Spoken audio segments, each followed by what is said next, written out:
We are, as a people, inherently and historically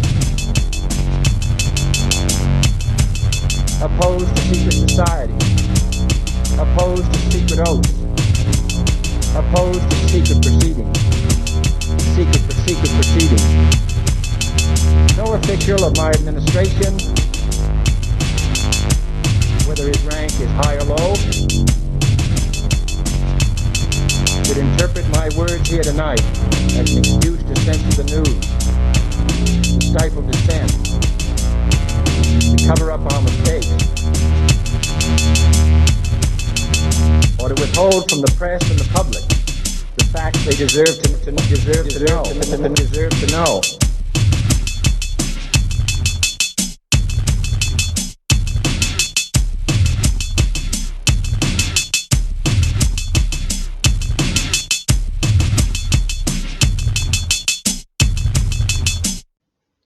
Welcome to Conspiracy Corner Podcast, everyone. It is December 26th. It is 5 a.m. If you're an audio listener, you should have 2 episodes, knock on wood, come out sometime today. As far as updates, honestly, I've just been chilling, just playing a little bit of video games, enjoying Christmas, Not really been doing much. I didn't go into work, so yeah, that's about it.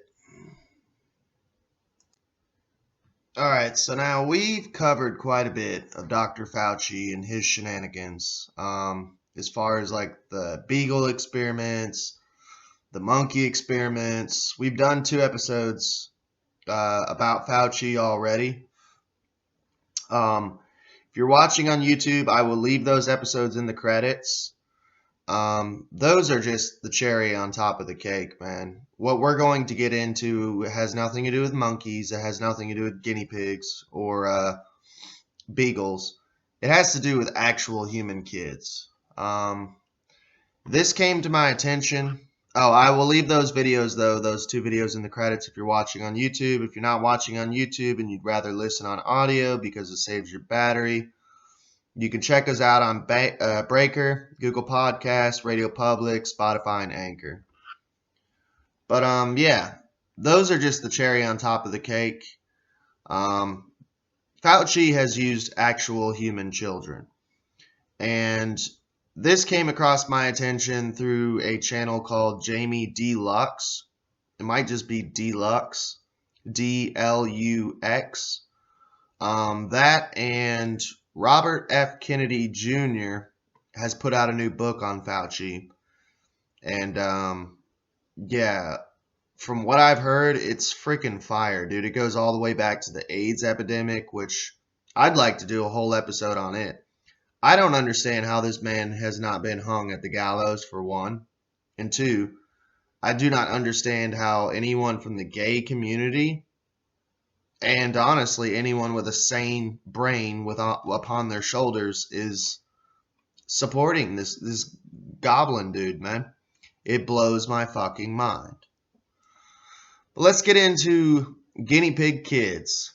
This is Fauci's legacy of cruel experiments on kids.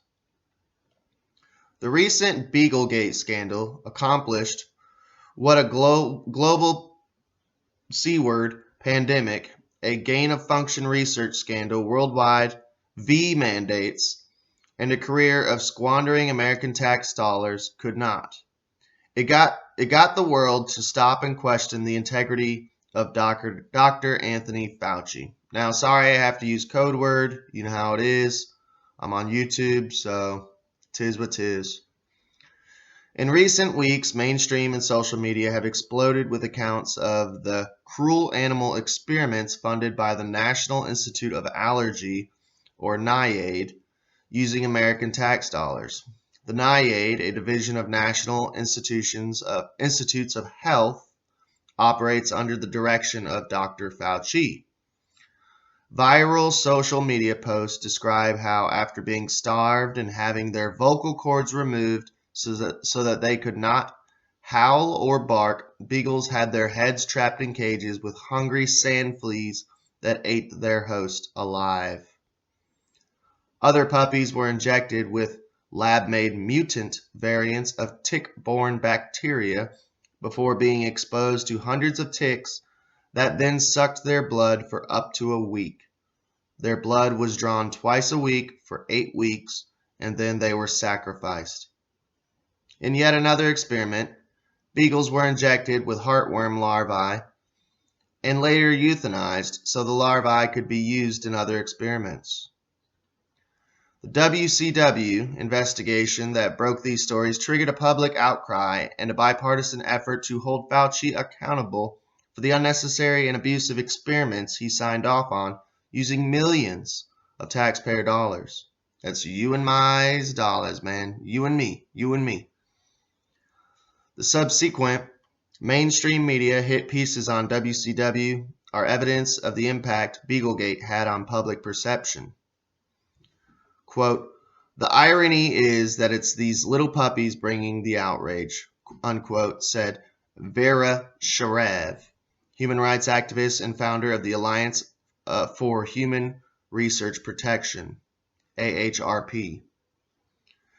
It's not that Sharav doesn't care about puppies. She is frustrated, however, that she has been unable to generate the same public outcry when it comes to her lifelong mission to end cruel medical experimentation on children. Human children. No, I get it, sister. I get it. It pisses me off, that I had to get attention to Fauci using monkeys and beagles. I didn't even know about this human shit, as far as children, until RFK Jr. put out his book and Jamie Deluxe reported on it. So I didn't know about it. I heard about the monkeys and the beagles first, so it kind of pisses me off too that people should be in the streets right now with gallows and guillotines looking for this goblin guy. But what do I know?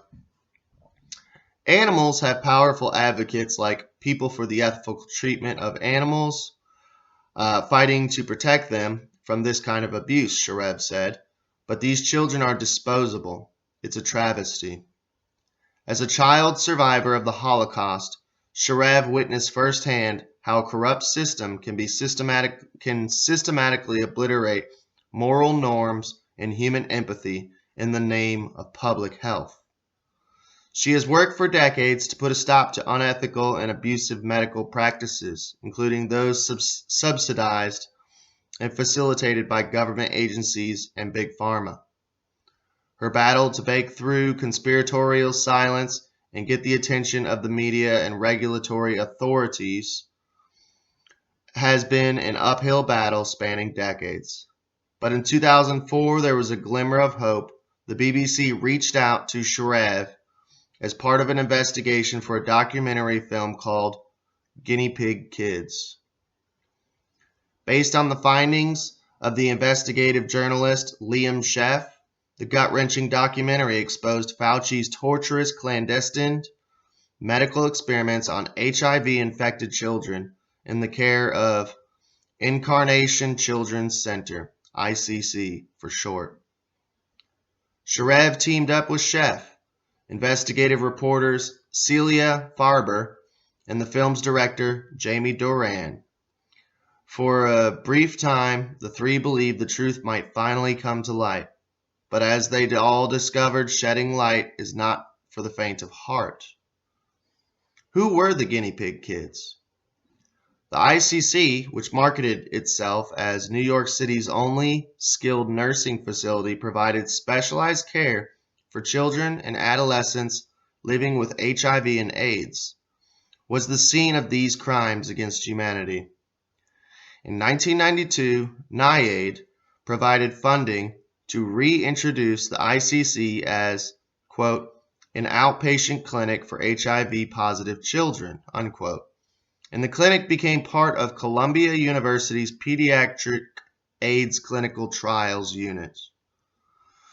New York's Child Welfare Department, the Administration for Children's Services, was empowered to offer up the vulnerable and underprivileged children under its care as lab rats to test the toxic AIDS drugs like AZT, nevirapine, and various protease inhibitors, as well as experimental AIDS vaccines. Most of these, you heard that right. So they pretty much put these kids in there to experiment with AZT, nevirapine, and other experimental AIDS V words on these children. Sick shit.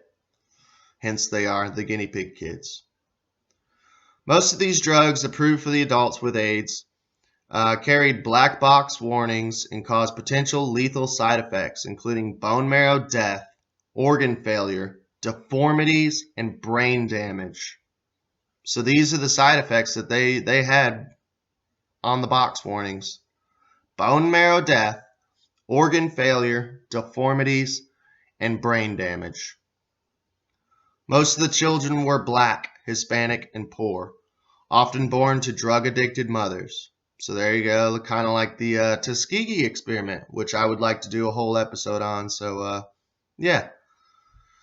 NIAID, capitalizing on the prevailing AIDS orthodoxy, justified the unethical experiments performed on these kids as the only chance they had to survive. Jacqueline Hoger, whose job it was to administer the drugs to the children, said, "We were told that if they were vomiting, if they lost their ability to walk, if they were having diarrhea, if they were dying, then all of this was because of their HIV infection. I just faithfully gave it as I was told by the doctors." You know, that's one thing that aggravates me, man. And that's the same thing. This is why I don't feel bad for the nurses losing their jobs right now. Uh-oh. Yep, I said it. Oh no, I just said something that's going to make everyone in the comment section freak out on me. I don't feel bad for what the nurses losing their jobs right now. I don't. You guys have injected people with an experimental genetic injection this whole time, and you guys have had the time to make TikTok videos and dance around. And, you know, we praised you at the beginning of this until you started injecting people with experimental drugs. And now that it's your turn to get injected with it, before you lose your job with the mandates, now you want us to feel bad for you? After you have already murdered people with these experimental injections. And there have been like a couple whistleblowers here and there. You can go on BitChute. I'd say there's probably, I've seen about 50 whistleblowers of actual good nurses who have said, hey, this is fucked up. This is fucked. But the rest of y'all can suck my fucking dick. Actually, don't even suck my dick. That doesn't do anything for me. Lick my ass, dude. Yeah, you guys suck. And it just reminds me of the Nazis. That's what the Nazis said during the Nuremberg trials. I was just doing my job. I was just doing my job. I'm just doing my job. I hate that. That's the exact phrase that the Nazis used during the Nuremberg trials when they were on trial for crimes against fucking humanity. I'm just doing my job. Dude, I don't care if it makes me lose my apartment, if I have to lose my house, my cat. I don't care if my wife leaves me. If it ever came to me like having to murder, and I use that word, murder, if it came to me murdering someone for Kroger, I would literally be like, no, fuck you. What the fuck is your problem, dude? You're insane. Hell no. Like, I quit. Just use those. There's two words you can use. I quit. Come on now. Compliance as an unidirectional principle has been a reoccurring theme throughout Fauci's career. According to ICC Medical Director Dr. Catherine Painter, the, quote, biggest problem facing families with HIV-positive children is adherence. Hoerger learned this lesson the hard way when she began the process of adopting 2 half-sisters from the program. Applying a much more compassionate scientific method at home, Hoerger deduced that it was the medications that were causing the children's ailments. Oh, gee, you think? That's what he did with the gay community, man. The frickin' AIDS medication was killing the gay community. This is why I don't understand why there's so many gay people who are pro-Fauci. Like, He literally murdered gay people during the 90s. Or sorry, allegedly. Allegedly. Sorry, I have to be careful. So she took them off the drug regimens. She described the improvements as almost instantaneous and noted the girls began eating properly for the first time in their lives. But her non-compliance deemed her a negligent parent, and she lost custody of the girls. She was never permitted to see them again. So I'm guessing Child Protective Services stepped in. Fucking CPS, dude. I swear they're child traffickers, man. I swear to fucking God. At ICC, the corroboration of experimental subjects constantly took precedence over their well-being. Children were required to take these medications regardless of their negative impacts, and adverse effects were attributed to their presumed illness. AHRP discovered that NIAID allowed its pharma partners to experiment on children without lab-confirmed HIV infections, meaning they didn't even have to have HIV. Did you catch that? AHRP discovered that NIAID allowed its pharma partners to experiment on children without lab-confirmed HIV infections. Does that sound familiar? Kind of like how what's going on now with this beer bug hasn't been isolated under a microscope? You see what I'm saying? They experimented on children who weren't even actually proven to have HIV. When some parents refused to consent to the trials, Children's Services officials, so CPS, would promptly remove them and place them with foster families or in children's homes where a child's participation would then be authorized. So they just take the kid away. When children resisted or refused their medications, they were brought to Columbia Presbyterian Hospital, where plastic tubes were surgically inserted into their stomachs for drug administration. So they just shoved feeding tubes down their stomach whenever the children said no. This should get you fired up. This should get you pissed off, especially if you guys have a kid. I want you, if you guys got a kid, if you're listening to this and you're around them, to look over at them and think about this being done to them. Or if they're asleep, go into their room and just glance at them. Just pause the podcast and glance at them and think about this being done to your kid. Now that should piss you off and that should fire you up. And what should you do? You shouldn't get mad at me. Maybe you should do something. Maybe you should spread the word.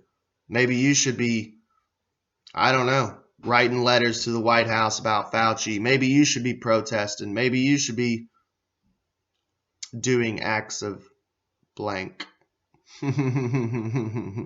Sorry. According to Sharev, at least 80 children died over the course of these clinical trials. So 80 children died. Fauci just brushed all those dead babies under the rug, Sharev said. They were collateral damage in his career ambitions. They were thrown away children. A visit to ICC's mass grave at Gate of Heaven Cemetery in Hawthorne. By the way, if you're in New York, you can go to this. Gate of Heaven Cemetery in Hawthorne, New York. Drove that point home for Celia Farber, an investigative reporter who conducted research for the film. Quote, I couldn't believe my eyes, Farber said. It was a very large pit with astroturf thrown over it, which you could actually lift up. Under it, one could see dozens of plain wooden coffins, haphazardly stacked. There may have been 100 of them. I learned there was more than one child's body in each coffin. Did you hear that? It's fucking sick, man. Compliance also was an issue when it came to adhering to the Nuremberg Code. Oh, by the way, I did an episode on the Nuremberg Code, so check that out. You might want to brush up on it. I know, I probably bore you all. I get it. I bore you all with this just info sometimes. That's why I do fun episodes here and there, so that way I try to entertain you all. But sometimes, man, you got to click on that boring video, and it might put you half to sleep, but have a pen and paper ready, like William Cooper said. William Cooper, he would do a podcast and he would drop bomb after bomb after bomb of truth. and he would say, don't even listen to this unless you got a notebook and 2 pens. And the reason why you got 2 pens is because sometimes one don't want to work and the other one runs out of ink. So unless you have a notebook and 2 pens, there's some episodes that I put out, man, you need to be taking notes. I did an episode on the Nuremberg Code. Brush up on it. Listen to it. Go brush up on it. You need to know it. Compliance also was an issue when it came to adhering to the Nuremberg Code, or even following federal regulations related to clinical trial participation.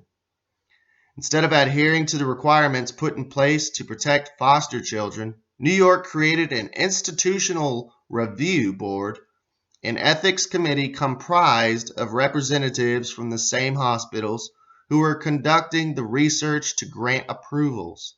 In other words, approval was put in the hands of the stakeholders, so they set it up to where they get what they want. In March 2004, Sharev's organization filed a complaint with both the U.S. Food and Drug Administration, the FDA, and the Federal Office of Human Resource Protection. The complaint focused on the unlawful enrollment of foster children in these trials and the system-wide institutional failure to protect them in accordance with federal regulations mandating an independent advocate for each child. These kids, some as young as 3 months old, had no independent voice. The ACS, the same organization that essentially put them on the conveyor belt for clinical trials, was also their legal guardians. Quote, it's a complete abdication of first, do no harm, and the dignity of human beings, said Sharev. For medical research perspective, lab animals inexpensive, and these children are cheap.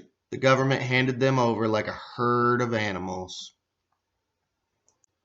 Hey, I think this one might get me my first strike on this channel. Hey, if I get 2 strikes on this channel, I'll have to jump back to my old channel, which is honestly just Abe Williams with a dream catcher as the profile picture if you're on YouTube. So it sucks, but I got to do what I got to do because apparently all my strikes have been swiped off the old channel. So I might have to jump around. Jump around. Jump around. You know what I'm saying? The campaign against AIDS deniers. Guinea pig kids debuted on BBC on November 30th, 2004, but was abruptly taken off the air. A complaint filed by powerful AIDS activists led the BBC to pull the documentary and expunge the investigation, and it was far worse behind the scenes. Celia Farber said she and the others were relentlessly brutalized at every level for being so-called AIDS deniers. See, they're doing the same thing. Oh, right now. Sounds familiar, don't it? Oh, you don't trust the science? You don't trust the science? They came after us professionally, economically, spiritually, and socially, Farber recalled. Nobody wanted to be an AIDS denier. It elicited such immediate hatred. That term cast a really deep spell, and people couldn't hear past it. It instantly shut people down. Sounds familiar. A 2005 subcommittee meeting hosted by the U.S. Department of Health and Human Services, HHS for short, concluded that the protected rights of foster children have been violated in some of the AIDS drugs trials. But nothing changed at the ICC, and children continued to die. The Vera Institute of Justice, which was tasked with investigating the death of the children used in these experiments, was prohibited from looking at medical records and refused to accept data from Sheff's own investigation. The efforts of Sheff, Sharev, and Farber were plunged back into darkness until now. Quote, Fauci has headed this agency, NIAID, since 1984, interesting date, and has never come up with a drug or vaccine, V-word, Sharev said. There has been no healing. He has only succeeded in terrorizing people. Sharev is ready for Fauci's reign of terror to end. Same. But perhaps we can learn the most about Fauci and his cronies, not by looking at his failures, but directing our attention to his success. He and his colleagues at NIH and Centers for Disease Control and Prevention have perfected a P-word paradigm using changing diagnostic paradigms and clinical definitions incorporating flawed testing methods. Talking about what we shove up our noses. This method was used to launch some of the most successful fear campaigns in global history. That fear was used to generate a medical warfare model that has been used to justify thousands of cruel, unnecessary, and expensive experiments. This little goblin motherfucker's kind of like Mengele, you know? And while those experiments did not produce effective treatments or cures, they successfully desensitized researchers and healthcare workers and trained them to just follow orders, regardless of health outcomes. This was all accomplished at enormous expense to American taxpayers. So we paid for this. We paid for torturing these children just like we paid for the beagles and the monkeys. And the resulting orthodoxy that has caused millions of people their health and well-being. Treatments come and go, but medical compliance in creating a "how dare you" culture to shame and silence the voices of dissent has likely remained the most successful and profitable scientific experiment in global history. But there are two variables that Fauci didn't accurately account for: the resilience of the human spirit and the power of a parent's love. There you go. Witnessing the unraveling of the narrative is surreal for Farber. Quote, "I still feel this rage and disgust that this terrorist matrix of AIDS activists succeeded in convincing the public to look away, that they shouldn't care about these children," Farber said. "But despite everything she's been through, there's a spark of optimism. The spark of light is that so many people are embracing this now, are prepared minds for this now. If one can be a prepared mind," Farber said. There you have it. That's Fauci's guinea pig children. Now, before I close this out, man, I have to say this because this is aggravating me. Because it keeps getting brought up. And the only reason I keep bringing it up is because I have a friend who I wouldn't say, well, I would say he's a part of the truth community. He woke up, he's an older dude, and he woke up about, from what I heard from a friend, he woke up about a year or two ago. And this is why I report on this QAnon stuff so much. All that info that I presented you just now, that could be found in RFK Jr.'s book that he just came out with. And this is the one thing that I don't get about QAnon. Is like, I told this dude, like, man, you need to check out what RFK Jr. is doing, you know. And QAnon, they're obsessed with the Kennedys. But the Kennedys are Democrats, and QAnon hates Democrats, and RFK Jr. hates Trump. So to tell them and explain this to them that, hey, there's some good information on the guinea pig kids and stuff like that, like that you should check out RFK Jr.'s book, and they're like, oh, yeah, he's a Kennedy. Hell yeah, we love the Kennedys. You know, where we go on, we go on. Trust the plan. The Q-tards love the Kennedys but hate Democrats, and it's like, you realize the Kennedys are all Democrats, right? Like, they're like, what? Yeah, I didn't think about that. And then, like, as soon as I told him, hey, man, he's putting out a bunch of good info on Fauci. He's written a book just on Fauci in his whole career. Oh, okay, cool. And I was like, here's an interview you should check out. But in the interview, RFK Jr. speaks ill of Trump, talks about how much of Trump is an idiot and a piece of shit. And automatically the dude's face just like dropped, and he's like, oh, man. Who cares about the left and right paradigm? Both sides are two wings of the same bird.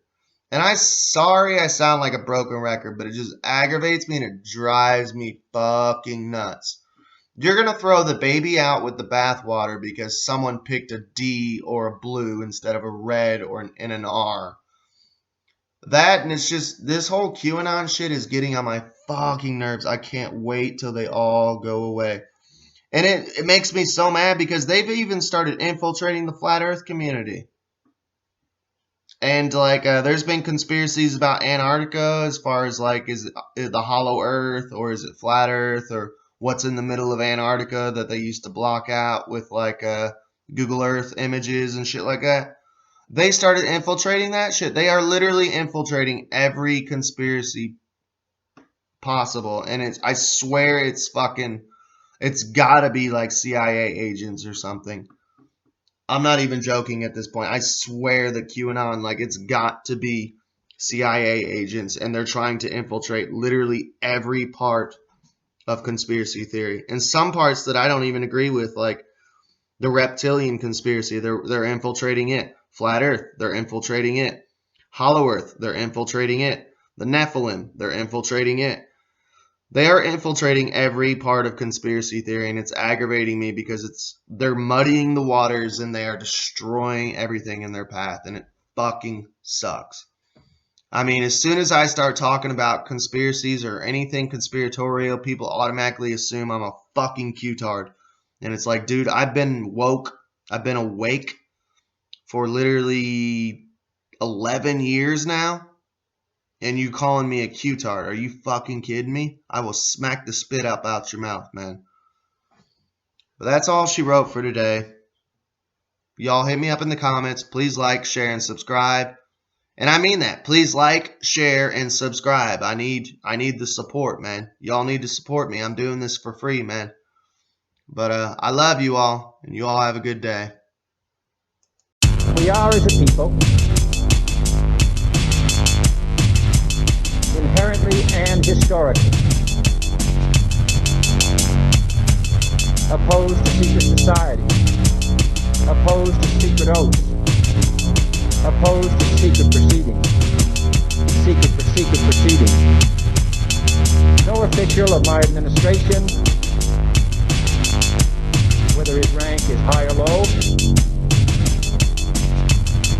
should interpret my words here tonight as an excuse to censor the news, to stifle dissent, to cover up our mistakes, or to withhold from the press and the public the facts they deserve to know.